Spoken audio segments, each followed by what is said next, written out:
Câmera hoje. Aí já coloquei aqui para gravar nossa aula. Bom, pessoal, boa tarde, boa segunda, boa semana para a gente, né? Vamos dar continuidade aqui ao nosso conteúdo de Físio 2. Nós já estamos passando da metade do conteúdo teórico sobre trato gastrointestinal. Eu espero que vocês estejam fazendo realmente o estudo acompanhando pelo livro-texto, né? Fazendo o estudo de vocês pelo livro-texto. Quem tiver com dificuldade ainda, pode me mandar mensagem sobre a referência, bibliografia. A gente tem uma quantidade muito boa de livros bons na biblioteca virtual, tá certo? Então, pessoal, a data que saiu errada, eu esqueci de atualizar a data na hora que eu fui mudar os slides, mas vamos desconsiderar. Então, na aula passada, a gente focou na secreção gástrica, ficamos praticamente uma aula toda falando sobre os mecanismos de regulação da secreção de HCl pelo estômago e sobre a célula parietal. Eu tinha ficado de disponibilizar o tutorial para vocês fazerem download, mas fica muito difícil fazer o download do programa e eu compartilhar com vocês. Aí eu vou pensar como que eu vou fazer isso. Eu acho que eu vou filmar a tela do meu computador e gravar um videozinho do tutorial que mostra a célula parietal e algumas drogas e neurotransmissores atuando na célula. Aí eu gravo, por exemplo, a acetilcolina, onde ela se liga, faço um videozinho e aí eu faço uma questão embaixo sobre aquele videozinho. Eu vou pensar alguma coisa assim, porque a gente ainda tem 2,5 pontos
Pessoal,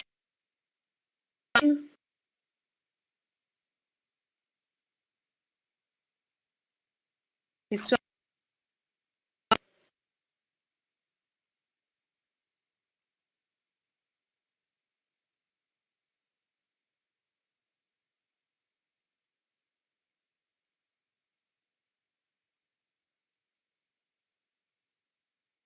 então, áudio tá travando.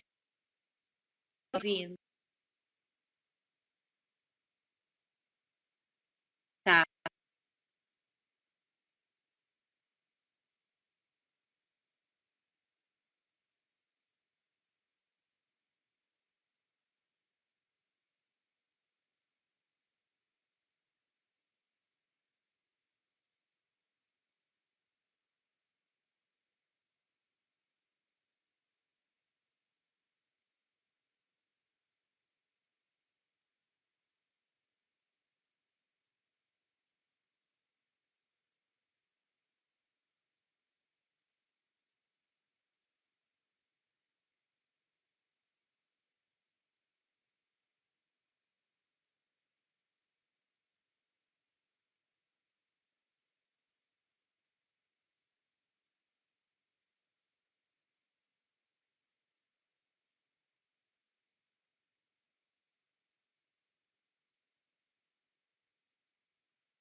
Oi, pessoal.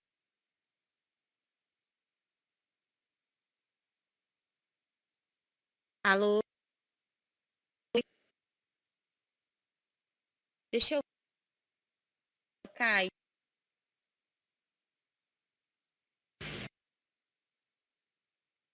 Tem computador melhor?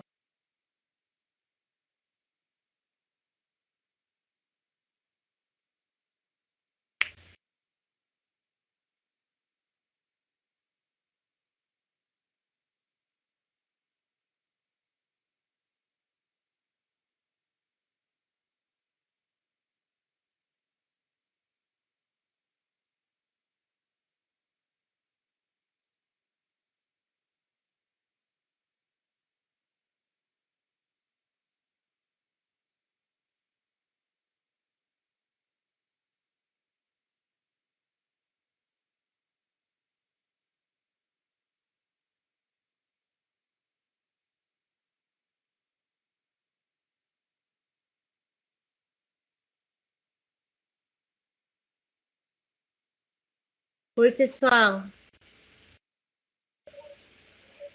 Estão me ouvindo? Agora deu? Ah, que bom. Então vamos tentar continuar assim. Vocês, por favor, me avisem só, me dá um retorno sobre o áudio, tá? Se parar, vocês me avisam.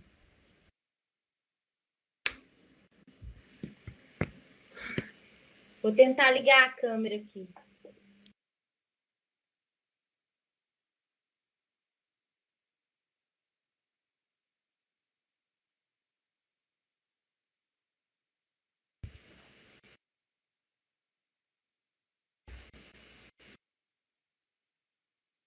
Deu certo, gente? Estão me vendo? Estão me ouvindo?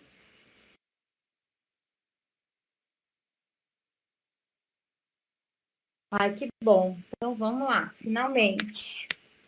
Vamos junto. Então, pessoal, a aula de hoje a gente vai continuar, né? Nós falamos, então, já da secreção salivar, falamos da secreção gástrica. Hoje a gente vai falar um pouquinho sobre a produção da bile, né? A secreção biliar pelo fígado e a função do pâncreas exócrino, tá? Em relação às secreções intestinais, como a maior parte dos produtos secretados o próprio muco, então a gente vai só comentar mais nos slides finais.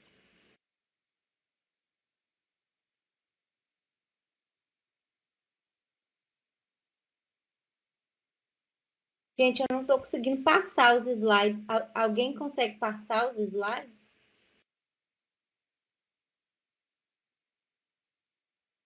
Agora apareceu aqui, deu. Então eu ia pedir para o Gabriel passar. Mas para mim agora acho que deu.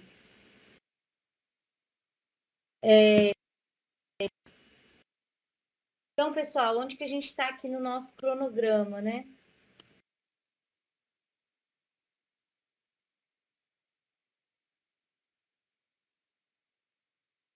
Amanhã a gente continua com a aula teórica e vamos falar já da absorção de lipídio. Vamos falar da digestão de lipídio, porque ela está muito relacionada com a secreção da bile e a função do pâncreas exócrino. Então, seria na sequência a digestão de lipídios. Como a gente já fez aquele tutorial de revisão de processo digestivo e absorção, o tutorial mais longo foi o primeiro que a gente fez na plataforma LT, eu vou dar uma modificada na aula para ela ficar mais curta e a gente focar um pouquinho mais sobre metabolismo e a função do fígado no metabolismo, tá? Então, pessoal, esse 2,5 aqui, módulo a definir 2,5, eu estou pensando em fazer o módulo do videozinho com da célula parietal, tá? Fazer ele sobre secreção gástrica. E aí eu não daria ele junto com a prova, não. Apesar de estar na mesma data, a gente pode passar ele para a semana que vem, eu faço aquele mesmo esquema, deixo uma semana disponível para vocês fazerem. Tá? Então, isso aqui deve mudar um pouquinho.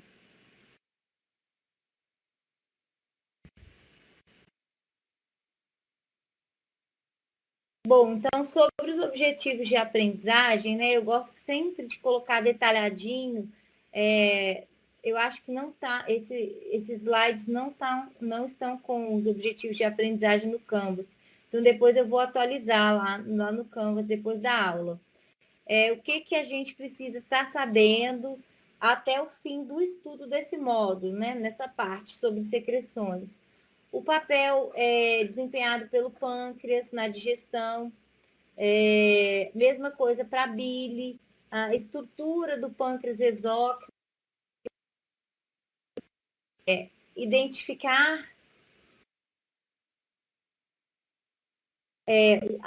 os principais componentes do suco pancreático e da bile, tá? Vias de transporte nos ductos pancreáticos, é muito parecido com a formação da saliva. Então, a gente não vai aprofundar tanto o mecanismo, porque a gente já fez isso na aula sobre secreção salivar, quando a gente falou da atividade nos ácidos das glândulas e nos ductos. Aqui, a função do pâncreas funciona da mesma maneira, tá? Então, a gente não vai entrar em tanto detalhe.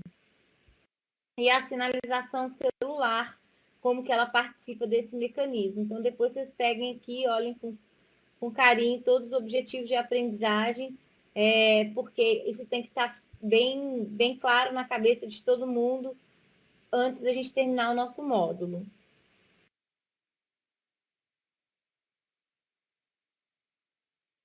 O slide demora, abre bem devagarzinho.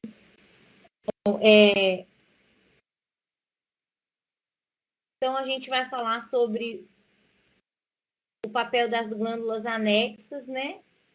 Sobre a digestão. Então, aqui nós falamos das glândulas salivares. Agora a gente vai falar do pâncreas exócrino, da participação do fígado também na produção da bile, a função da vesícula biliar, tá certo? E no final a gente fala sobre essa questão de muco no intestino. Então a gente está seguindo aqui a ordem, falando sobre cada uma dessas glândulas e órgãos anexos que complementam as atividades de digestão e absorção no trato gastrointestinal. Bom, pessoal, esse esqueminha, ele mostra, ele é interessante porque ele mostra a questão quantitativa da representatividade de cada conteúdo que é secretado na luz do nosso tubo. Então, olha só, a gente já comentou que a média de um adulto, né, em situações estimuladas, com 3 refeições por dia, seria em torno de 1,5 litro de saliva. Depois a gente tem aproximadamente 2 litros aqui de suco gástrico sendo produzido. A bile corresponde a aproximadamente 500 ml diário da produção da bile. E as secreções pancreáticas, aproximadamente 1,5 litro de suco pancreático, contendo várias enzimas, vai ser liberado aqui na luz no meu trato gastrointestinal.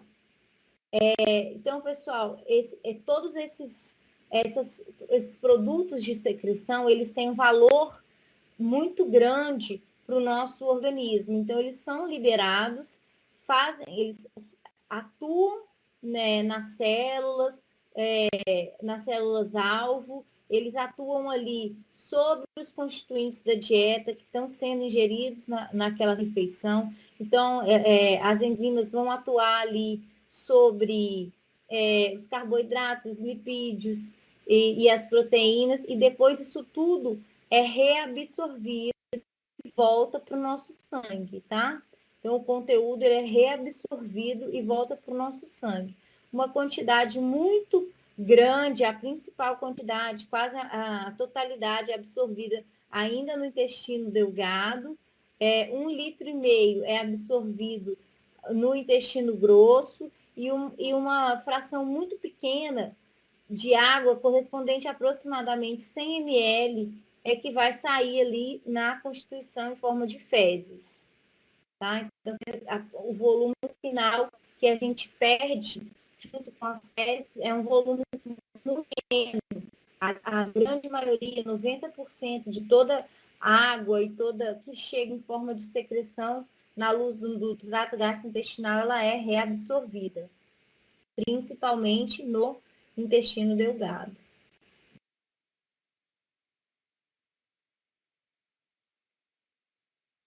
Então, pessoal, na sequência aqui, a gente vai falar agora sobre a formação da bile pelo fígado, né? E o papel dos ácidos biliares. Então, é importante demais a gente lembrar disso e não confundir que muitas pessoas têm a sensação errada de que a bile é produzida na vesícula biliar, e não é. São os hepatócitos que produzem a bile, e ela é apenas concentrada e armazenada na vesícula biliar, tá certo? Então, a bile é produzida pelos hepatócitos e fica aqui armazenada durante o período entre as refeições, no momento imediato, né? Quando o alimento chega no intestino delgado, a vesícula biliar ela é esvaziada e o seu conteúdo é liberado aqui na região do duodeno, tá? Passa aqui pelo esfíncter de Oddi, que se abre e libera a bile no duodeno. Então, pessoal, não esqueçam, não confundam, a bile é produzida pelo fígado, pelos hepatócitos, e apenas armazenada e concentrada na vesícula biliar. Então, quem tem cirurgia precisa fazer a remoção da vesícula biliar, porque está com muitos cálculos, é uma formação anormal de cálculo na vesícula biliar, então ela vai perder a capacidade o quê? De concentrar essa bile, mas não de produzi-la, tá? Ela vai continuar sendo liberada aqui, mas ela vai ser uma bile mais volumosa, mais aquosa, mais diluída, não vai ser uma bile concentrada. Enquanto ela está aqui na vesícula biliar, nos períodos entre as refeições, acontece a reabsorção de água e ela fica cerca de 3 a 5 vezes mais concentrada nesse período. Então, essa que é a perda que o paciente que faz a remoção da vesícula vai ter. O que isso reflete na fisiologia, para o processo digestivo? Qual que é a função dessa bile liberada aqui na luz do duodeno? Então, a principal função é a emulsificação dos lipídios. Esses ácidos biliares, então, sais biliares, né, que são produzidos na bile, em meio aquoso, eles se dissociam e formam moléculas com características ácidas, os ácidos biliares. Então, é comum a gente usar o termo ácidos biliares ou sais biliares, tá? Eles têm uma função adstringente, uma função detergente e vai solubilizar os lipídios da nossa dieta, tá? Os ácidos graxos, vai liberar ali monoglicerídeos, colesterol, fosfolipídios, vai começar a realizar toda essa quebra dos lipídios que vem pela dieta. Então, a gente sabe que a constituição do lipídio, por ele ser moléculas hidrofóbicas, né? São lipossolúveis, então são moléculas orgânicas, hidrofóbicas. A gente tem uma dificuldade para diluir isso em meio aquoso. Para facilitar essa diluição, a gente tem o papel dos ácidos biliares, que vão ter uma função detergente, reduzindo as gotículas de lipídio, formando gotículas cada vez menores, tá certo? Aumentando a superfície de contato das gotículas cada vez menores de lipídio com as enzimas digestivas, com as lipases, principalmente a lipase pancreática, né, produzida ali no pâncreas exócrino e liberada também no duodeno. Então, essa é a principal função da bile, emulsificar os lipídios, quebrando as gotículas e formando moléculas, gotículas cada vez menores, para facilitar a ação das enzimas, das lipases, né? As enzimas que vão hidrolisar esses lipídios. Bom, então, de forma geral, a bile ela vai ajudar na absorção desses produtos finais, pelas enzimas ali que estão presentes na borda em escova dos enterócitos. Então, a maioria das enzimas vai estar presente ali também, vai continuar esse processo de degradação e, então, é importante para a ação dessas enzimas o papel da emulsificação pela bile. Além disso, alguns produtos são excretados do nosso corpo junto com a bile. Por exemplo, a bilirrubina, né? Que é o produto de degradação de hemácias, e ele é excretado junto com as fezes. Até ela dá uma característica de uma coloração, né? A típica das fezes. O colesterol em excesso no sangue, ele também é excretado juntamente com a bile. Então, uma função muito importante, até farmacológica, em casos de hiperlipidemia, é bloquear essa via de secreção de lipídio, né? Estimular, aumentar o volume, a quantidade de colesterol excretado juntamente com a bile nas fezes, para retirar esse colesterol que está em excesso no sangue e para ser livre do nosso organismo, para manter os níveis plasmáticos mais baixos em casos patológicos. Então, mais para frente, a gente vai ver essa função da bile como na excreção de alguns metabólitos do nosso organismo.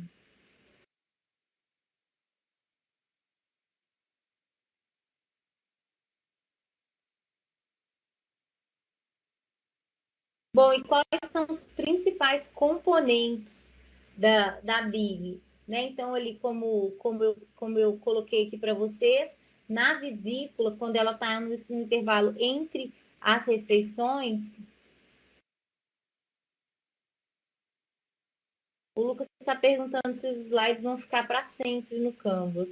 Vão, eu pretendo deixar os slides para vocês fazerem um acompanhamento a cada aula. Eu vou deixar o slide, sim, lá no Canvas. Mas, ô Lucas, lembra que o slide é só um guia, uma orientação. O estudo precisa ser feito pelo livro, tá? Essa parte bem curta, enxuta, no Guyton, no Linda, vocês escolhem lá o livro que vocês gostarem para fazer essa complementação. Estudar só pelo slide é muito pouco, principalmente para medicina, tá? Bom, pessoal, então, durante o intervalo entre as refeições, quando a bile está parada dentro da vesícula biliar, as células da parede da vesícula vão absorver a água e ela vai ficar de 5 a 20 vezes mais concentrada. A gente tem uma composição principalmente, ela é composta principalmente pelos ácidos biliares, 65% do volume da bile corresponde aos ácidos biliares. Nós temos também colesterol, a lectina, a bilirrubina, né, como eu disse, que é o produto de degradação ali das hemácias, muito bicarbonato, que, gente, o bicarbonato vai ser importante para neutralizar o quimoácido que chega no duodeno, né? Ele passa a ter a função de quilo, então. Então, ele sai do estômago muito ácido, entra no duodeno, esse bicarbonato presente na bile é importante para fazer essa neutralização. E outros eletrólitos. A lecitina, ela é um fosfolipídio, ela é também chamada de fatidilcolina, tá? E ela confere aquela estrutura, aquela maleabilidade que a gente tem na membrana plasmática das células. Então, ela é um fosfolipídio muito importante na constituição da membrana plasmática das células. A fosfatidilcolina, a lecitina, ela está muito presente na gema do ovo, tá? E também na soja. Tem vários suplementos de academia, que o pessoal que quer fazer hipertrofia, uma dieta mais balanceada, eles fazem suplementação com a lecitina. É usada também como suplemento alimentar. Os ácidos biliares, eles são moléculas muito preciosas para o nosso organismo. Então, cerca de 80, 90, até 95% desses sais biliares que são secretados na luz do nosso trato gastrointestinal para fazer o seu papel ali ao redor, emulsificando as gotículas de lipídio da dieta, eles são, depois que eles atuam na gordura, se ligam a essas gotículas de gordura, eles são reciclados, tá? E eles voltam para o nosso sangue, são reabsorvidos, porque são estruturas muito importantes, complexas e muito preciosas. Essa reabsorção, essa reciclagem dos sais biliares, ela acontece principalmente na região do ilho, tá? Na região do ilho, e ela é bem específica.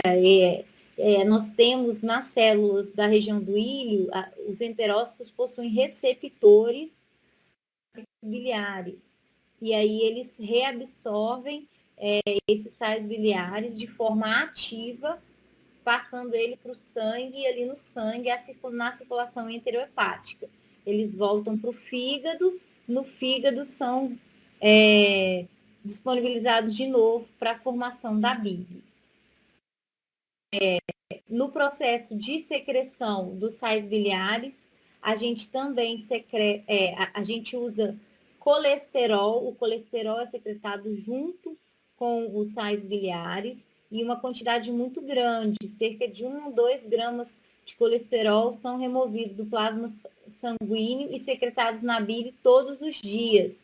Então, essa via ela é muito importante, principalmente quando a gente tem uma alteração nela, que é o caso de vários pacientes que apresentam hiperlipidemia, ou por uma dieta muito ruim, muito rica em lipídio, ou por características também, por características genéticas, características familiares. A gente sabe que tem um componente genético importante na determinação das deslipidemias, tá? E aí colesterolemia seria um tipo de deslipidemia muito comum e associada a fatores alimentares e fatores genéticos.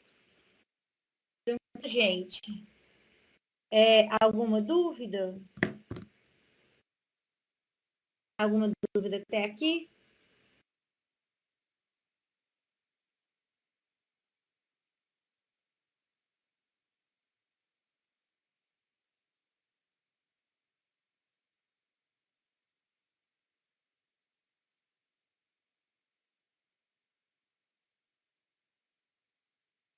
Bom, essa figura, ela mostra um esquema agora de como que acontece o processo de secreção de bile pelo fígado e depois, né, do armazenamento, depois que ela fica armazenada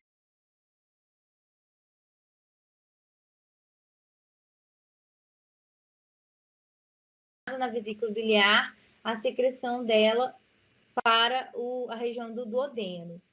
Então, inicialmente, a gente tem um papel fundamental aqui da colecistoquinina. Então, o principal hormônio envolvido nessa etapa de secreção da bile é a colecistoquinina. Ela vai promover a contração da vesícula biliar, vai contrair a parede da vesícula mecanicamente e também vai relaxar aqui o esfíncter de Oddi para a liberação do conteúdo da vesícula no nosso duodeno. E aí a bile vai poder entrar em contato aqui com o quilo que está chegando e começar o processo de emulsificação das gotículas de lipídio. Então, primeiro ela vai contrair a vesícula, depois ela vai relaxar ali o esfíncter de Oddi. Como eu disse, a bile, então, ela fica concentrada aqui na vesícula biliar, de 5 a 20 vezes. A gente tem um papel aqui também em menor escala, né? Um papel em menor escala aqui da secretina, que é um outro hormônio que vai chegar pela corrente sanguínea e estimular a secreção pelos ductos hepáticos. Então, a secretina, ela estaria ali mais na formação da bile e liberação dessa bile pelo fígado para chegar aqui na vesícula. A estimulação vagal, né? A acetilcolina, também causa a contração da vesícula biliar, mas é uma contração mais fraca do que quando a gente compara com a colecistoquinina. Tá? Tranquilo, gente? Todo esse efeito, essa cascata aqui de secreção da bile, ela tem um início cerca de 30 minutos depois da ingestão da refeição, né? Que é quando a maioria dos nutrientes, né? Uma refeição mista, carboidrato com lipídio e com proteína, quando essa refeição mista está chegando no nosso organismo, 30 minutos depois que a gente ingere ela, e ela é processada ali pela boca, saliva, fica no estômago, permanece no estômago, sendo triturada, entrando em contato com o suco gástrico, quebrando ali inicialmente proteínas, tá? Começando a quebrar lipídio ali, e aí ela passa para o duodeno. Então, esse processo demora pelo menos 30 minutos para ter início.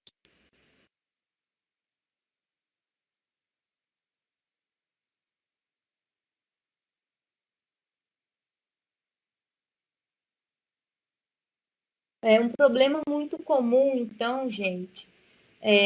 Vocês devem ter alguns casos aí na sala, ou parentes próximos, familiares, que têm sofrido com os cálculos biliares, né? Que são condições anormais em que o colesterol, quando ele está em excesso, ele vai formar um precipitado dentro da vesícula e esse precipitado vai virando uma pedrinha, grânulos menores, depois pedrinhas, e aí pode gerar um processo ali de uma inflamação dentro da vesícula. É muito comum, mas o diagnóstico não é simples, porque a dor ela pode ser confundida com vários outros, ele pode ser confundida com um problema hepático, tá? Ou com problema pancreático, pela localização, ou até mesmo intestinal, pela localização da dor.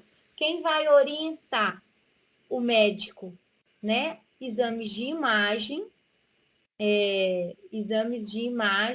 e também exames laboratoriais, porque a gente vai ter um aumento da atividade de enzimas que são que compõem a bile, né? E algumas enzimas que ficam ativadas aqui durante o processo da inflamação desses ductos. Então, é teste de imagem, teste laboratorial e exame físico, que vai ali o profissional médico. Quais são as causas da formação desses cálculos? Então, é quando a gente tem uma absorção excessiva de água aqui dentro da vesícula, as células elas reabsorvem muita água, então o produto fica ali muito concentrado, o soluto fica muito concentrado, e a gente tem um desequilíbrio nessa concentração de colesterol, de sais, fica muito alta, e aí formam os grânulos, os cálculos. O excesso de colesterol, que pode ser causado por uma dieta errada ou por características genéticas da pessoa, e uma própria inflamação aqui no tecido que forma esse epitélio de revestimento da vesícula biliar. Tá certo? Então, são situações anormais quando a gente tem uma quebra no equilíbrio desses componentes dentro da vesícula, é que a gente tem a formação dos cálculos. Aí esse esqueminha aqui mostra o caminho percorrido pela bile durante o repouso. Então, a bile é produzida pelo fígado e durante situações de repouso, ela fica aqui sendo armazenada e concentrada na vesícula biliar. Durante a digestão, essa bile é liberada aqui pelo esfíncter de Oddi, juntamente com o ducto pancreático, na região do duodeno. Certo? Pessoal, alguma dúvida?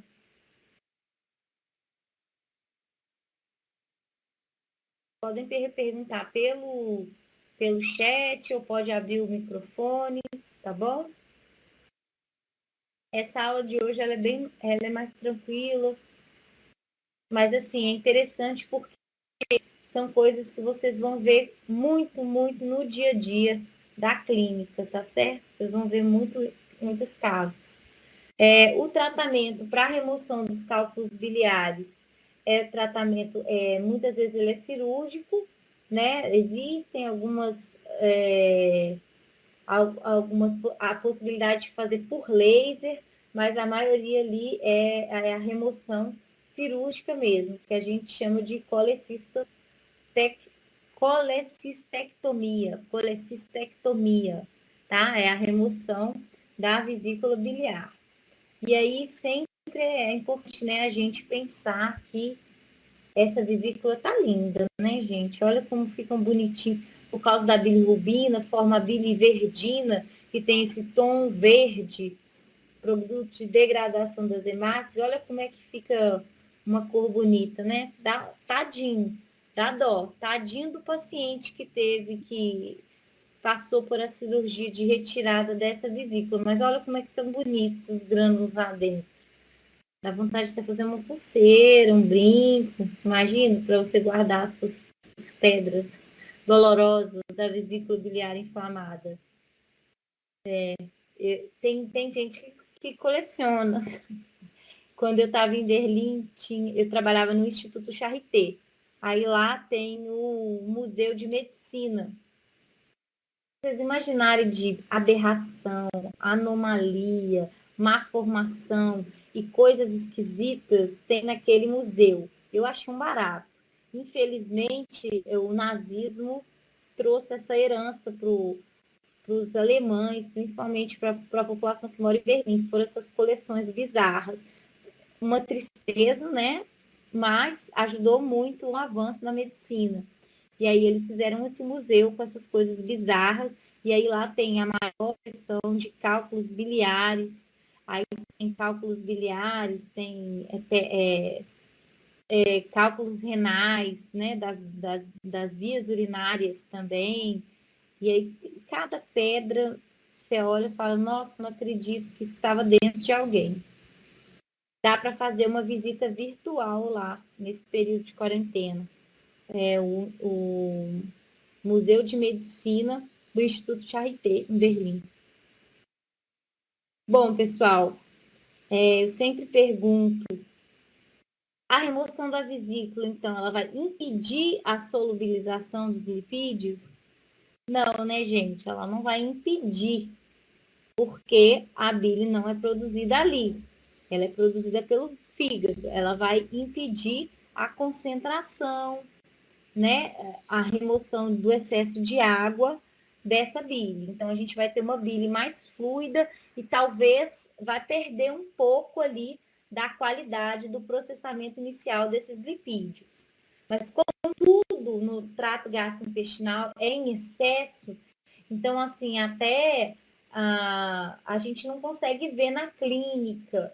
Não quer dizer que a pessoa, depois da remoção da vesícula biliar, ela vai ter mais quadros diarreicos, com fezes mais pastosas, com fezes mais gordurosas, porque ela não tá conseguindo metabolizar direito o lipídio. A gente não chega a ver isso refletido na clínica, porque essa bile é produzida em excesso, então mesmo ela sendo menos concentrada, ela tem quantidade suficiente ali de sais minerais para estar neutralizando e emulsificando os lipídios. Mas é lógico que não é indicado que a pessoa continue, mesmo depois da remoção da vesícula biliar, é interessante que a pessoa tenha uma dieta mais regrada, com menos gordura, né? Faça uma dieta mais equilibrada, com mais fibra, menos gordura.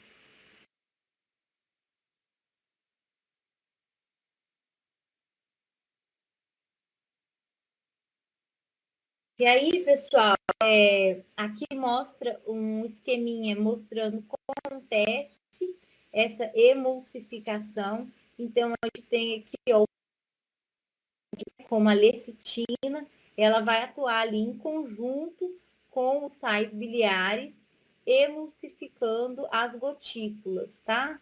Então, uma gotícula, a gente tem uma gotícula de gordura aqui bem grande, e aí, com a ação dos sais biliares, ela vai se tornando moléculas cada vez menores, até a gente ter a formação das micelas, tá? As micelas são estruturas compostas pelos sais biliares, são essas estruturas bem pequenininhas aqui que vão carregar os produtos de degradação dos lipídios, tá? Os ácidos graxos livres, aí a gente vai ter de cadeia curta, de cadeia média, de cadeia mais longa, colesterol.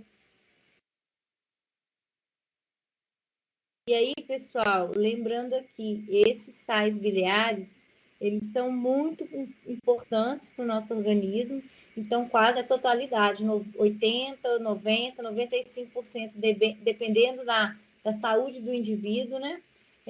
Desses ácidos biliares são reabsorvidos, são reciclados no nosso organismo. Então, pessoal, essa parte aqui da emulsificação lipídica, ela já é o início da aula de digestão de lipídios. Então, nós vamos partir daqui. Então, isso tem que estar bem certinho na nossa cabeça sobre a digestão dos lipídios. Bom, pessoal, alguma dúvida sobre o papel da formação da bile, a função da bile no processo digestivo. Se não tiver nenhuma dúvida, a gente já vai dar sequência e vamos falar da secreção pancreática.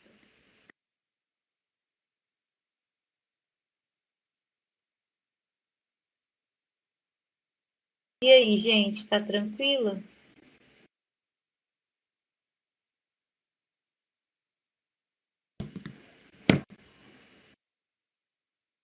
Beleza, então, pessoal, aqui a gente tem uma formação dos ácidos, né? A distribuição dos ácidos, muito semelhante a o que a gente viu nas glândulas salivares. Então, nós não vamos aprofundar tanto em mecanismo, porque a gente já fez isso nas aulas anteriores. E aí a gente tem aqui a secreção proteica, muito importante nesses ácidos, e essas proteínas são o quê? São as enzimas que vão fazer a digestão de lipídio, de carboidrato e de proteína na luz do duodeno ali, do intestino delgado. Então, nos ácidos, a gente tem uma produção, principalmente, né, uma produção maior de enzimas, enquanto que aqui, nas células dos ductos, nós vamos ter uma liberação maior e uma secreção de bicarbonato, para neutralizar o ácido que está chegando no duodeno. Então, nós temos essas dois principais componentes do suco gástrico.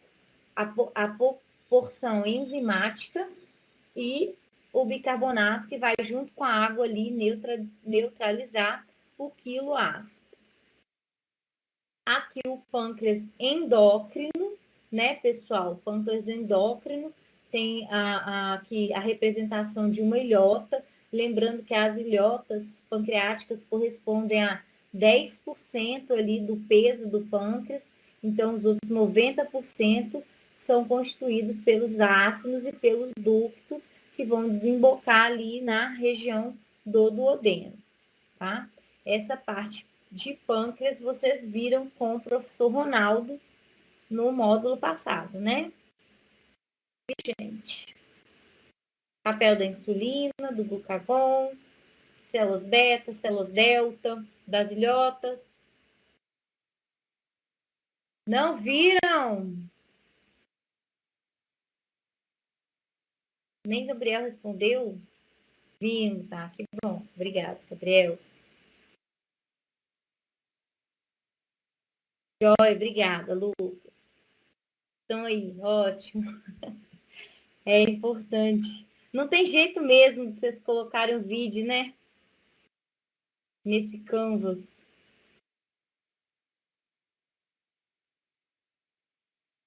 Porque no Zoom tem um módulo que é as janelinhas. Então, no módulo, no Zoom, a gente fica menos sozinho, a pessoa fica menos sozinho, dá para ver ali os alunos interagir, eles falam, perguntam, dá um tchau. Aqui no Canvas fica um monólogo. Mas nós vamos pela fisiologia, vamos concluir o nosso módulo, todo mundo apaixonado pelo trato gastrointestinal, sabendo tudo, beleza? Então, pessoal, sobre a secreção pancreática, a gente produz muita quantidade de suco pancreático, quase 1 litro por dia. Então, é um volume significante. E o pâncreas, como eu falei ali, ele pesa menos de 100 gramas. É um órgão bem pequenininho e tão importante, né? Então, o que precisa ali? Ele ser células muito ativas, né? As células que formam ali os ácidos, as células que formam os ductos, são células muito ativas e vão estar liberando essa quantidade enorme de água, de suco pancreático com enzimas e bicarbonato. Então, a gente tem a parte aquosa, principalmente produzida pelas células do ducto, e a parte enzimática pelos ácidos.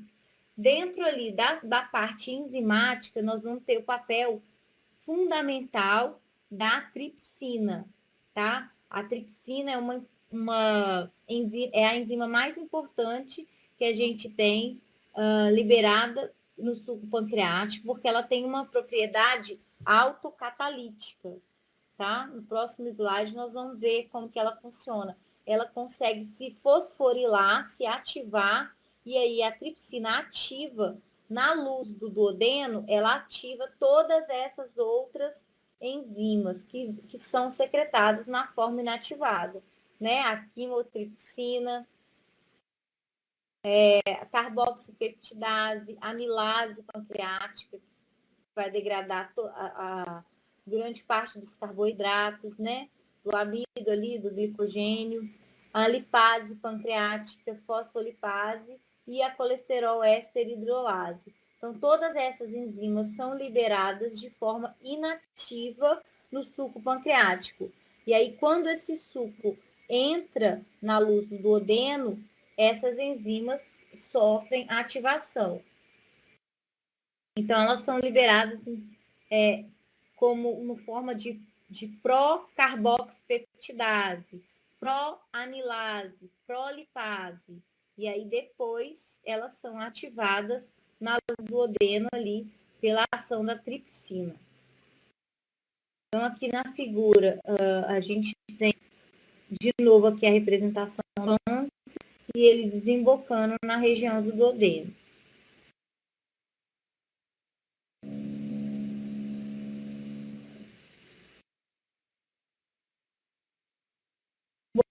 Bom, pessoal, por que isso acontece, né? Então, nós temos aqui a secreção pancreática, incluindo enzimas inativas. Nós temos as enzimas inativas, na forma inativa na luz do... Isso. O Lucas está perguntando isso. A gente tem a amilase salivar, que é a pitialina, que degrada ali uma proporção tipo 10% do amido na boca, bem pouquinho. E a amilase pancreática, ô Lucas, ela é responsável pela quantidade grande de quebra do amido. Então, 80%, 90% do amido é quebrado por ela. E essa enzima, todas essas enzimas, gente, amilases, lipases pancreáticas, carboxipeptidases pancreáticas, elas são liberadas com muito excesso, com muita sobra. Então, independente se a gente comer aquela mega feijoada, nós vamos dar conta de metabolizar tudo que a gente comeu, porque tem sobra demais dessas enzimas. Tá? E elas são secretadas na forma inativa. Então, vem como aqueles grânulos, pessoal, de zimogênio, que estão lá nas células dos ácidos, os ácidos pancreáticos vão liberar essas enzimas dentro dos grânulos de zimogênio, são liberados por exocitose e eles vêm da forma inativa, quimotripsinogênio, procarboxipeptidase, procolipase, profosfolipase. Quando a tripsina, que é a enzima mais importante, ela é ativada aqui na luz do lúmen, ela consegue ativar todas essas outras enzimas, tá? Então, ela tem esse papel muito importante. E quem é que ativa a tripsina? A enteropeptidase presente ali na membrana em forma de escova, na borda em forma de escova. E a tripsina, além de ser ativada por essa enteropeptidase que está aqui na borda em escova, ela também possui uma propriedade autocatalítica.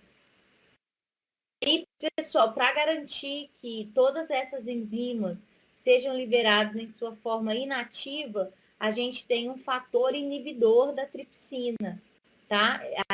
Que garante que a tripsina, quando está lá dentro das vesículas, dentro do pâncreas, ela vai continuar inativa. Porque o que acontece quando a gente tem, por exemplo, uma interrupção aqui do fluxo desse ducto, do esfíncter de Oddi, ele não se abre. E aí eu tenho um acúmulo de suco pancreático ali produzido pelo meu pâncreas, eu tenho um acúmulo dessas enzimas e elas começam a se ativar ali. O que acontece, gente? Pancreatite aguda. O que é isso? É a necrose do próprio tecido pancreático por essas enzimas. Essas enzimas vão começar a degradar ali as membranas plasmáticas das células dos ductos, dos ácidos. Por quê? Porque eu tenho lipase ativa, eu tenho amilase ativa, então todos os componentes do meu pâncreas exócrino vão começar a ser degradados no local errado. Tá? Então, por isso que é importante o organismo ter esse mecanismo de defesa, que é a secreção dessas enzimas inativadas e desse fator inibidor da tripsina, e eles só vão ser ativos na luz do duodeno, para evitar ali, por exemplo, a pancreatite aguda, como o Lucas colocou, que é a inflamação e a necrose do tecido pancreático. Tranquilo, gente?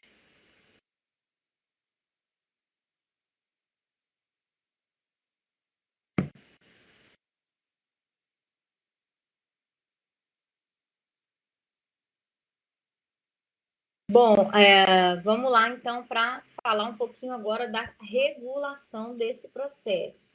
Então, nós vamos ter alguns estímulos e esses estímulos vão ser direcionados principalmente para a secreção enzimática ou pelos ácidos ou para a secreção aquosa ali pelas células dos ductos pancreáticos.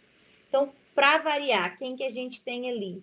A acetilcolina. A acetilcolina estimulando a secreção, a produção de enzimas pelos ácidos. Além dela, a colecistoquinina, o hormônio. Então, aqui eu tenho um neurotransmissor e aqui eu tenho um hormônio. A colecistoquinina vai estimular também a secreção daquelas enzimas e a produção daquelas enzimas pelas células acinárias do pâncreas. E quem é que estimula a liberação, ou seja, quem é que sinaliza a produção, a liberação da colecistoquinina na corrente sanguínea? Vão ser o início da quebra de peptídeos, né, de proteínas e ácidos graxos, principalmente ácidos graxos.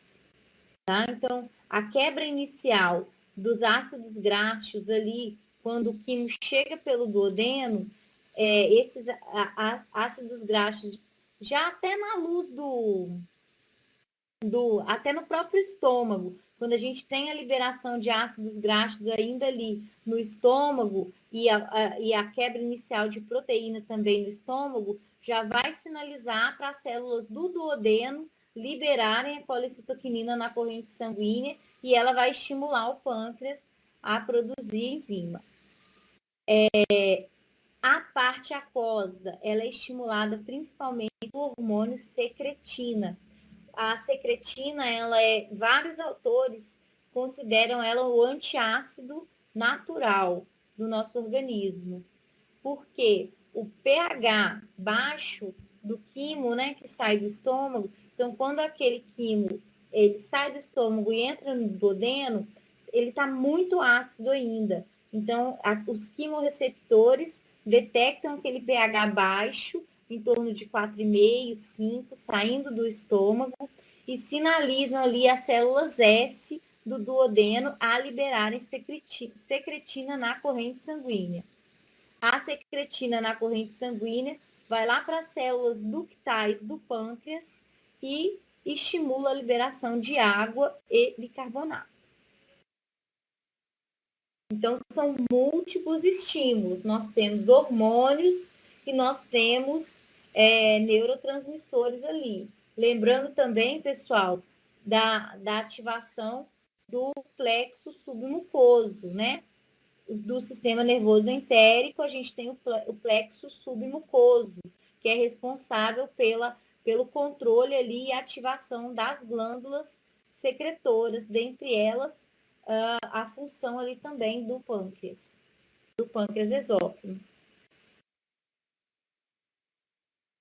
Repito, claro, Lucas. Então, eu estava falando, você anotou da secretina, que a secretina é considerado o antiácido natural do nosso organismo. Por quê? Porque ela vai estimular as células ductais do pâncreas exócrino a liberarem água e bicarbonato para neutralizar o quimo ácido que sai do estômago. Então, aquele quimo ácido que entra ali no duodeno, tem muito HCl nele ainda. Aí, os enterócitos possuem quimorreceptores. Eles vão detectar esse pH mais baixo do quimo. Vai estar entre 4,5 e 5. E eles detectam que o pH está baixo, eles estimulam algumas células da região do duodeno, que são chamadas células S. Essas células S, elas produzem secretina na corrente sanguínea. Então, pH baixo estimula a produção de secretina pela corrente sanguínea. Na corrente sanguínea, ela chega até as células dos ductos pancreáticos e estimular a liberação de água e bicarbonato. Essa água e bicarbonato passa pelos ductos, desemboca ali pelo esfíncter de Oddi no duodeno e neutraliza o quimoácido. Beleza? Então, aí eu estou falando aqui de novo que são vários estímulos. Tem o estímulo neural, e aí ali o exemplo está acetilcolina, né? Então, seria aferência vagal também, mas a gente não pode esquecer do papel fundamental do sistema nervoso entérico. Então, o sistema acetilcolina, ela vai interagir, ela vai estimular aquele plexo submucoso do sistema nervoso entérico, que é responsável pela secreção das glândulas no trato gastrointestinal. Então, ela também, o sistema nervoso entérico também vai participar desse processo de ativação ali, secreção das enzimas e de água pelo pâncreas exócrino.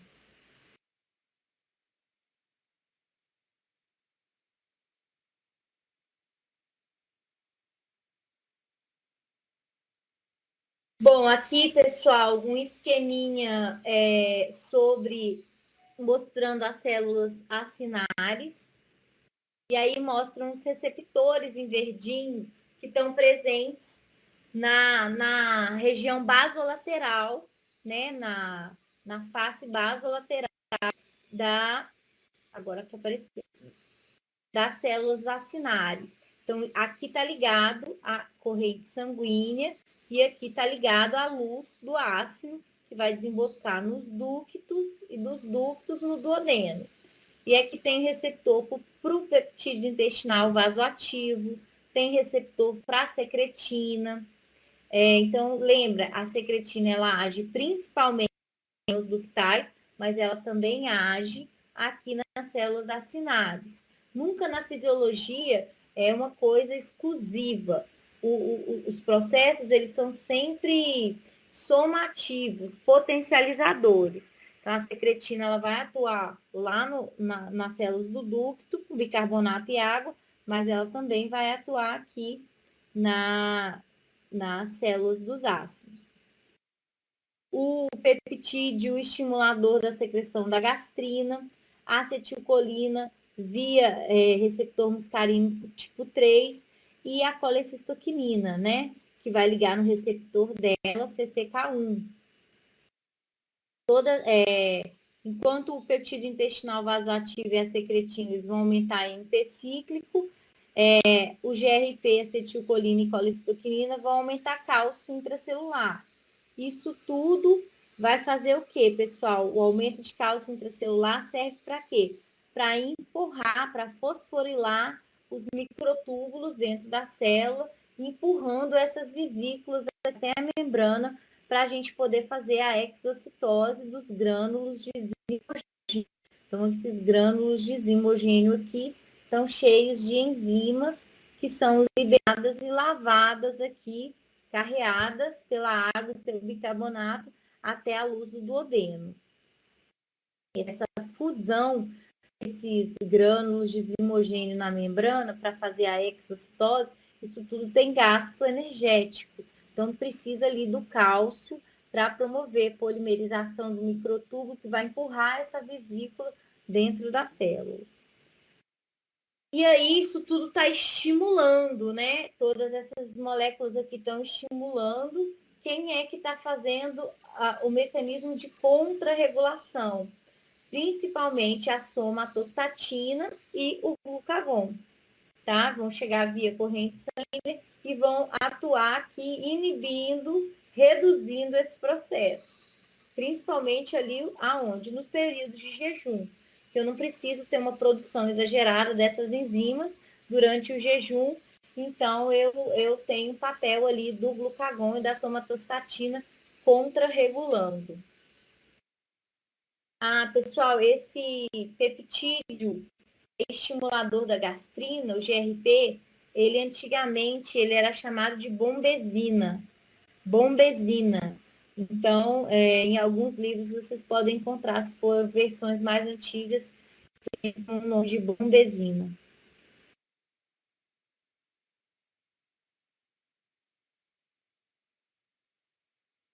Bom, pessoal, a parte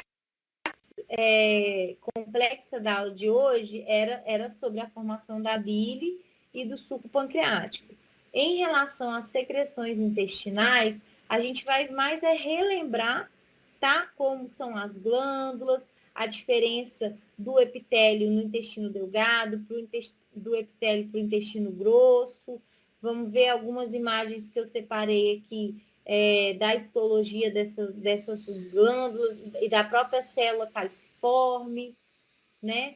Só para relembrar mesmo a parte da histologia. Então, a gente vai secretar o quê, pessoal? No intestino delgado, principalmente, né? E no intestino grosso, em menor quantidade. Nós vamos secretar muito muco e água. Então, a mucina, que é uma glicoproteína, o muco é importante para quê? No intestino.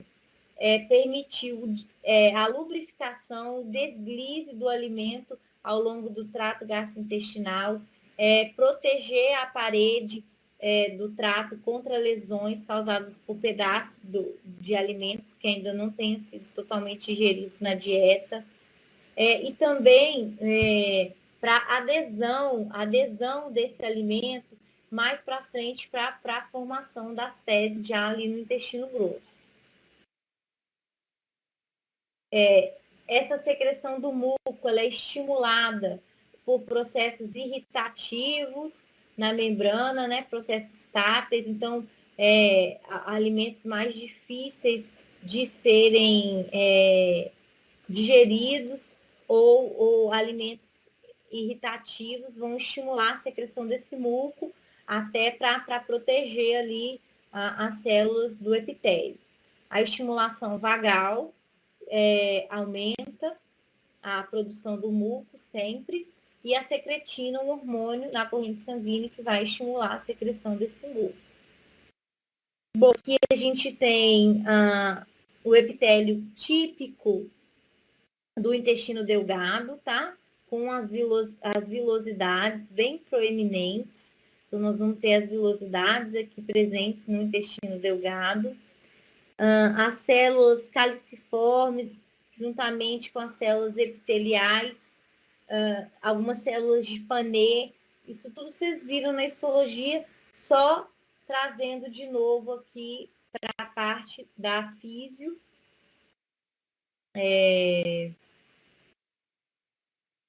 A secreção, então, vai ser de muco, mas também secreção de água e... o Lucas está com saudade do professor Walter. Ô, gente, eu vi o vídeo que ele fez no YouTube, que coisa mais fofa. Ele dando aula assim em casa, com as lâminas, ficou bonitinho demais. Ele chegou a mandar outros vídeos ou foi só um mesmo?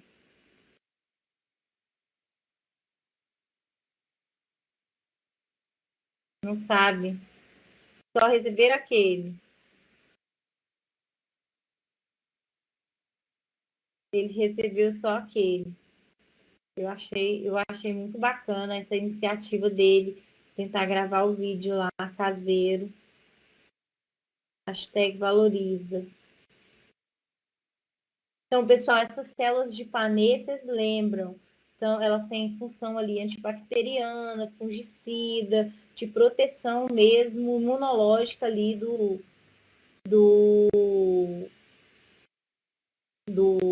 trato gastrointestinal. E essas células, elas têm uma sobrevida, um tempo de meia-vida, né? Muito maior que as células normais do trato gastrointestinal. As células epiteliais simples, né? Elas podem viver até 20 dias, 18 a 23 dias, enquanto as outras células duram ali de 3 a 5 no máximo.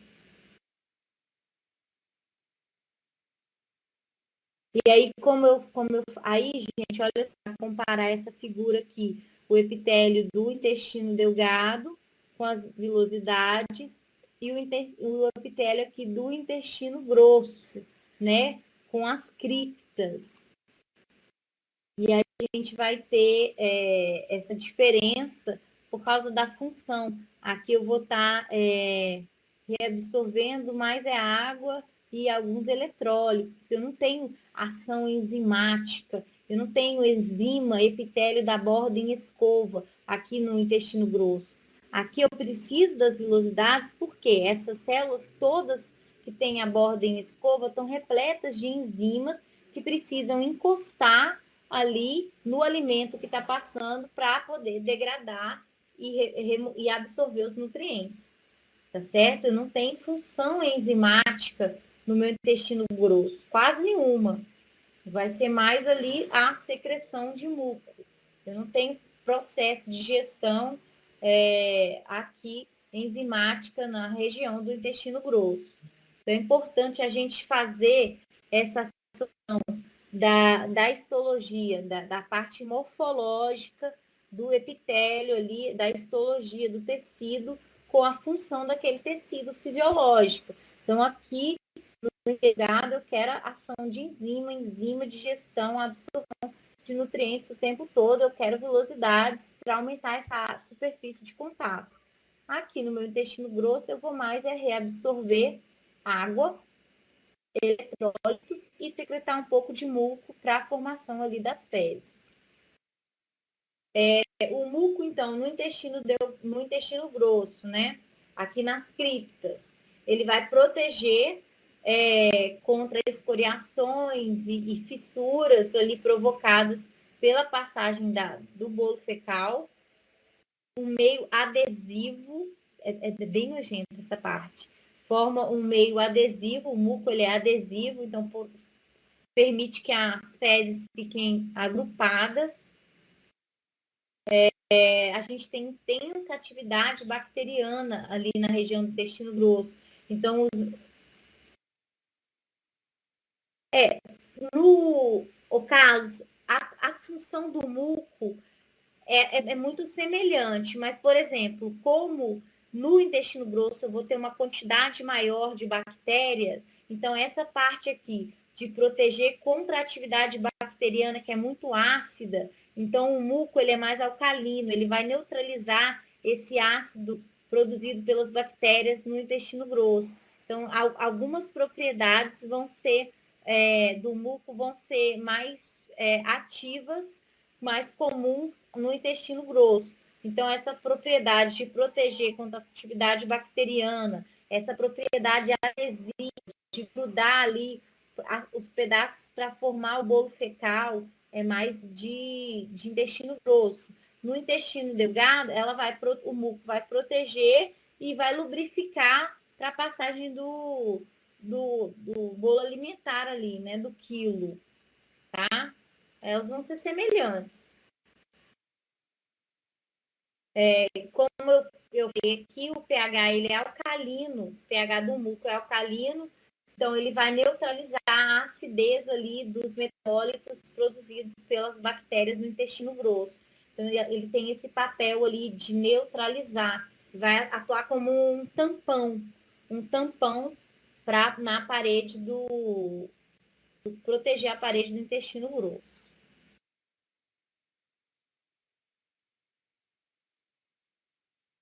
Tranquilo, gente?